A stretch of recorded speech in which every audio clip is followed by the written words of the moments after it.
વડોદરાના રાજકારણમાં મોટો ફેરફાર થયો છે। ભાજપના પૂર્વ કોર્પોરેટર આશિષ જોશી અને વાઘોડિયાના પૂર્વ ધારાસભ્ય મધુ શ્રીવાસ્તવના પુત્રી દીપા શ્રીવાસ્તવ કોંગ્રેસમાં જોડાયા છે। વડોદરાના જાણીતા ચહેરાઓ કોંગ્રેસમાં જોડાયા છે। ભાજપ, એનસીપી અને કરણી સેનાના અગ્રણી વિધિવત રીતે કોંગ્રેસમાં જોડાયા છે। ઉલ્લેખનીય છે કે રાહુલ ગાંધી વડોદરામાં આવ્યા હતા, ત્યારબાદ તે જતા રહ્યા બાદ કોંગ્રેસમાં જોડાતા વડોદરાના સ્થાનિક રાજકીય સમીકરણોમાં ગરમાવો આવ્યો છે। વડોદરા મહાનગરપાલિકાની ચૂંટણી પહેલા વડોદરા ભાજપમાંથી સસ્પેન્ડ કરાયેલા પૂર્વ કોર્પોરેટર અને હરણી બોટકાંડ માટે લડત આપી રહેલા આશિષ જોશી તેઓના વોર્ડના સાથી કોર્પોરેટર પારુલ પટેલ સાથે કોંગ્રેસમાં જોડાયા હતા। પ્રદેશ અધ્યક્ષ અમિત ચાવડા, વિપક્ષના નેતા તુષાર ચૌધરી અને મુકુલ વાસણિકની હાજરીમાં તેઓએ કોંગ્રેસનો ખેસ ધારણ કર્યો હતો। વાઘોડિયાના પૂર્વ ધારાસભ્ય મધુ શ્રીવાસ્તવના દીકરી દીપા શ્રીવાસ્તવ પણ કોંગ્રેસમાં જોડાયા હતા। આ ઉપરાંત ભાયલીના પૂર્વ સરપંચ દર્પણ પટેલ, સામાજિક કાર્યકર સ્વેજલ વ્યાસ પણ કોંગ્રેસમાં જોડાયા હતા। તેઓને પ્રદેશ અધ્યક્ષ, વિપક્ષના નેતા સહિતના કોંગ્રેસના કાર્યકરોએ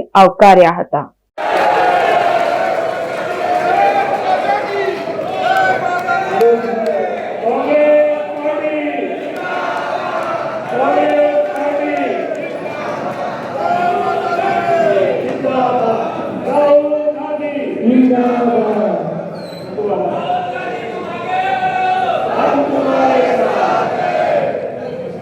આપણી વચ્ચે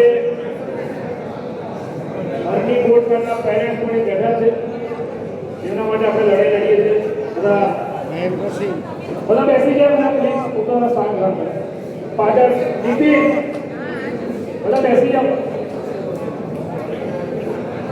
આપણા